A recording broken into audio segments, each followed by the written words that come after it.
Hi, I am Shahina. I am from Kollam, Kerala. Yes, I traveled more than 3000 kilometers all the way from Kerala to Punjab. Crazy, right? My amma was like, Mole, itre dure, and my achan, full tension mode. But then they saw this. The academics here, solid.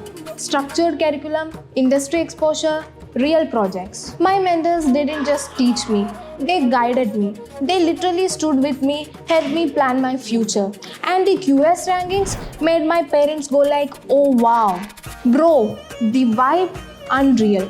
From Onam fields to Lodi nights, it's literally a cultural mashup. I found my people, my space, my confidence here. Hostel life.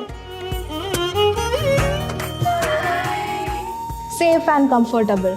And yes, I can also get proper South Indian food, which is also my amma approved. My senior from Kerala just got placed in a top company. And when she called her parents, I saw their happiness. Offer letter നോക്കി എനിക്ക് placement കിട്ടി. കുറച്ച് കാലമായി ഞാൻ ഇതിന്റെ പിന്നാലെ നടക്കണം. അപ്പോഴാണ് ഇപ്പം എന്തായാലും എല്ലാം ശരിയായി. And I thought that's going to be the next me.